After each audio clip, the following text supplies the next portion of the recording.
Hello, and thank you for joining me for Charged, Women in Action. I'm Nathalie D'Hers, and I'm excited to be having conversations that accelerate positive change for women in technology.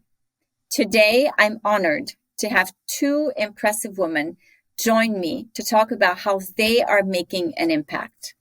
First, let me introduce Dr. Madhura Nirkhe, CEO of Antara International, a nonprofit whose mission is to support the public health system in delivering solutions at scale to improve maternal and child health outcomes in rural India by partnering with government and communities.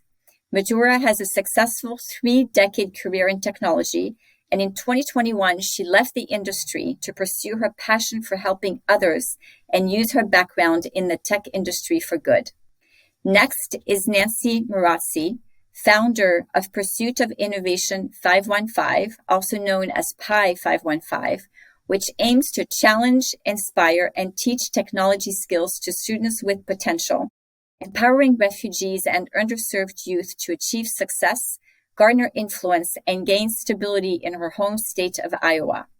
Her work is helping to increase diversity in STEM careers, close the digital gap, and strengthen the talent and tech pipeline for the future generation. Madhura and Nancy, thank you so much for joining us today.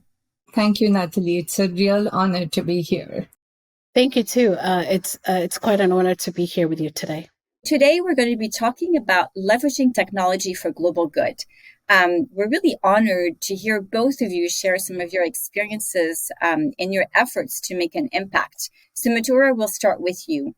You have a computer science degree, a PhD in artificial intelligence, and a successful career spanning 3 decades at Microsoft. So what made you want to combine your technology talents along with your global knowledge of people, traditions, and cultural norms to take the leap into the nonprofit sector? Thank you for all the kind words, Nathalie. I actually have 3 decades in computer science and 19 of those years at Microsoft. So I started with my career in computer science research, and I got my PhD in 92 in the field of AI, in common sense reasoning at that time, when AI was a very different field back then. So, of course, as you know, all the innovations in the cloud and big data and LLM, all of that has changed the face of AI radically. But I've continued to monitor it and have tremendous interest in it still. So to go back to what made me really jump into the nonprofit sector. So I was successful at Microsoft. I was really enjoying the work. I valued all of the bright minds that I was able to work with. And but there was some that, there has to be some way for me to give back. And I was contemplating all of the ways in which you can give back. I grew up in India. I was very familiar with that culture. And very closely, I had seen the very difficult life that women in India lead in many parts of India. If you look at it this year in 2023, India's population is going to surpass that of China. So we are going to be the world's most populous country. These are the children who are going to be the productive citizens of tomorrow. And and all that I read about women's health and maternal and infant health told me that in the first 2 years of life, that's when all of your neural connections, 80% of them are formed and the brain development happens. And if you have a child who's malnourished or who is not of good health in general, we know that it has multiple ramifications on their education path ahead, on their ability to be productive adults, and on their mental health going forward. So I just felt like this was an area that was so close to my heart and I wanted to do something. almost all of 2022, I spent in the field, in the villages, with the program, just understanding the complexity of the problem, looking at our solutions, looking at the gaps, and just asking why and how, and just keeping an open mind and seeing where I could be valuable. And I cannot advocate that method of learning was like none other I had experienced before. When I returned back to my family in the United States, because this is where I live now, I was offered the opportunity to take on the CEO role of Antara International, which is different from the body on the ground is the Antara Foundation, where we have 120 people who work in the state of Madhya Pradesh with the mothers and children. So I was very fortunate to have been offered that position. So I call myself the accidental CEO of Antara International. How incredibly inspiring. And I can't think of a better accidental CEO than you. That's such an amazing story. It's really, really inspiring to hear just the impact that you've been able to have and the change that you made in your life to have that impact. Nancy, you've dedicated your life to advocating for underrepresented individuals. And what started as an after-school STEM set of programs for the city of Des Moines, Iowa, has now grown into community-wide tech mentorship programs, statewide digital inclusion initiatives, and an annual Girls Entrepreneurship Summit. And not to mention that I understand your work also landed you a seat at the White House Conference on Inclusive STEM Education for Youth of Color. So can you tell us how you started and what it's taken to bring it to the level that it's at today? I want to say also for me this is not the life that I had decided for myself. I actually am a tech dropout. And when I went to classes many years ago, this is over 20 years ago, then we used to do Visual Basic, C++. I really enjoyed my C++ class. So unfortunately, I was the only woman in class, and I was the youngest. And I always felt like I was just going to end up working as a customer service or data entry as a woman. So I dropped out and I decided to do life, and I accidentally met this woman. I am from Kenya, so I sometimes have to talk about my own privilege as a Kenyan. I was very fortunate. I went to good schools. I didn't even know as an African what refugee was. It's when I was here, because I speak multiple languages, I was asked to go ahead and support this refugee woman, a single mother of two. I was a single mother then.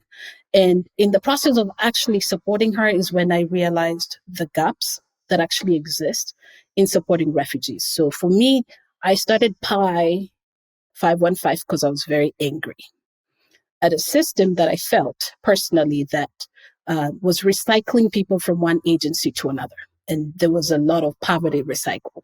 The community needed good after school programs. So I started with dance with 4 girls, transitioned that to 22 girls. That's when I started the after school program. And it's not been an easy journey, especially building a nonprofit. I didn't know anything.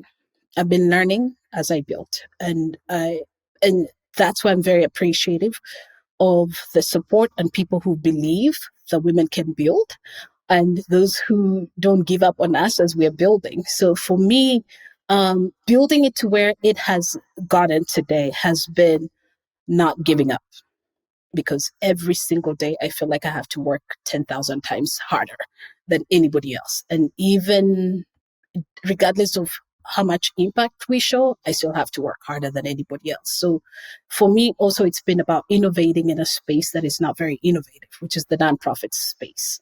We're a startup nonprofit. So most of our programs are actually, we build the curriculums ourselves. We make sure that when kids are leaving our hands, they have an opportunity for success. My emphasis is to make sure that girls stay in and not drop out the way I did. Because when I went to do technology classes, nobody ever told me I could own a startup. I really emphasize on the power of supporting youth, not only when they're in my program, up to when they go negotiate their first job offers, because that is what the success is. When I started Pi, I was thinking about poverty and how do we change that in our communities? And for those families, how do we help a family move from one socio-economic to another? And basically, that's what we've done in the last 10 years. I'm really proud of the work we've done right here in Iowa. That's awesome. Also incredibly inspiring. I'm sure that you have faced a lot of challenges, and Nancy, you touched on this, both being women of color within tech and the nonprofit community. So what challenges have you faced and how did you overcome those? How do you work through those on a daily basis? When I started in technology, I always knew that I wanted to do science. Math was my strongest subject. Physics really interested me. So I actually went to an all-girls school in India, and we had the most incredible science teachers, couple of them, and a science laboratory in my school. That had sparked my interest in science. And of course, I came from a more privileged family of academicians. So my father was a nuclear scientist and my mother taught mathematics. She was a professor in mathematics. And so it came easier to me than many others, but still it was not easy to go from what I call an all-girls school to an all-boys college. So when I went to engineering school, to one of the biggest well-known schools in India called the IITs, we were 6 girls out of 350, and each one in a different discipline in engineering, in electrical, computer science, mechanical, and so on. So I was used to being the only one and just learn to forget about who I am or what I look like and to just, focus on learning and understanding and growing. I also felt that there wasn't somebody looking out for me and telling me how I could aspire to be the next version of myself. So I always felt that was sort of missing, even though I was doing well. I want to turn to you, Nancy. And Madhura talked about this a little bit, but I'm curious from your perspective, what are some of the unique qualities that you believe women bring to the nonprofit sector? Empathy. Women, we're all about taking care of everybody. We're all about giving first. Number two, I think we take on risks. I think a lot of people don't realize that actually women take more risks. It's just how we measure what type of risks women take. What challenges did you face and how did you overcome them? I think when I first started, I thought it was as easy as going to a school district and saying, I need your children. I'm going to save you, your children, right? But that was not the case. There's systems there, number one, people didn't believe even on the idea that we should be teaching coding. At the beginning, I used to explain what coding was. I had to learn that I had to grow my community that supports the work that I do. Rejection. Oh, I could tell you stories about being rejected every week. It just became part of it. And with every single rejection, I asked myself, what can I do to get better and improve? Another thing is bias for women. I'm a Black woman. I am an immigrant Black woman. So I am Black. I have an accent. So to a lot of people, that, how they perceive you and what they get from you could be a little bit different than other people. So in 2019, I know I dealt with major racial trauma, but I didn't know even I was dealing with it until later. And it was just triggered by one little thing, including exhaustion and burnout. Okay. So that was not a good combination. Another thing would be funding. Of course, you're innovating in a nonprofit. It's tough. First of all, nonprofit doesn't really allow innovation. And the reason why I'm pushing innovation in nonprofit, because I strongly believe we've done nonprofit very wrong. We celebrate the noisemakers, but not those who are doing quantifiable work. I am building in Iowa where we are like the insurance hub. So when you're building there, people don't take risks. For us, we came risky to a lot of people. Who are you, right? What are you trying to tell us? How do we know this is going to work? So funding became a challenge. And also sometimes when your nonprofit is not very focused, you're doing many things. So when it came to funding, we were competing with people who don't even do tech. So they didn't know us, right? So it's taken me a while to build it, but I've also learned to grow.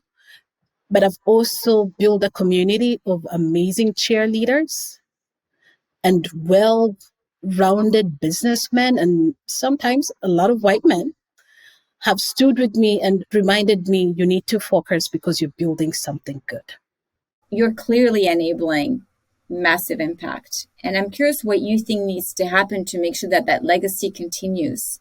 From your perspective, what are the things we need to do to make sure future generations are in the best position to drive continued leadership in the work that you're doing? First of all, I always ask myself, are we teaching leadership? And when you're seated somewhere, so for me, I've always thought that I'm just holding this place for youth to come and take over. I built it for them. I didn't build this for me. In every single work that I do, there's a youth presence. We had a day of innovation the other day, and it was led by high school students. I was just there to empower them. It was one of the most successful days for them, but they spoke, they presented awards on our behalf, right? I strongly think that the mistake we've done sometimes is when we're in leadership, we stay on too long. And that's not legacy. So for me, are we creating leaders? And any student that goes through my program, it's really important for me that we do teach leadership skills. Are we preparing them to be good leaders? And I think that's where we as adults need to do more. Madhura, is there anything you'd like to add here? Yeah, so the way I think that technology is a huge enabler, but you have to think about it not in a top-down fashion, but to think about those revealed answers that come to you. So think about the problem first, think about the complexity, and then see if what technology allows you to do is to leapfrog. Like once you've identified what needs to be done, technology can remove for you either the mundane parts of the work or can give you insights that humans have a hard time distilling down, and it provides you that platform on which to then build.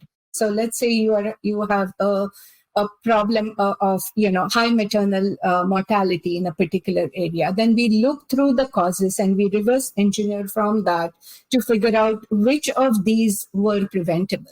Then you go back and say, how can we make these things happen? How can more antenatal checkups happen? Now for that, is there technology that we can use? So we have worked with, at the Antara Foundation, we start first in every village with a village mapping exercise. So what we do is we get the 3 frontline workers who work and provide the health services to map out the entire village, to hand draw every home in the village. And I feel like coming into it from the need of bringing people together and mapping every individual that is a beneficiary, to then creating technology that will help you put different aspects of the problem together. I mean, I'm so excited every minute that I think about the possibilities, but I feel like if we can bring more of the young men and women in technology, whether it is in India or here, to bring them to the field to see these problems. And instead of writing yet another paper that is a derivative of something that has already been done, to really look at it from the ground up and look for the problem first and then the solution later. So one final question for you both. We'll start with you, Nancy. I'm sure you'll both have inspired a lot of people out there who would like to get involved in nonprofit, but may not know where to start. So what advice would you give the women out there who want to jump in and get involved? It depends on how you want to jump in and get involved. Do you really want to start a nonprofit? Think carefully, okay? Because possibly there's somebody out there who's doing great work. They just need to be supported, very much so. And I say, I listened to a lady during COVID, I think about 2020, and she said something that has stuck with me. Whatever you get involved in, make sure it's not predatory. Because unfortunately, and especially unfortunately for so many Black people, they've been recycled into very many predatory nonprofits. And what I mean by that, they're always constantly recycled from one agency to another. And how do we break the poverty cycle? Unless we start looking at those things, then what are we addressing, right? Secondly, I'll say women bring so much to change.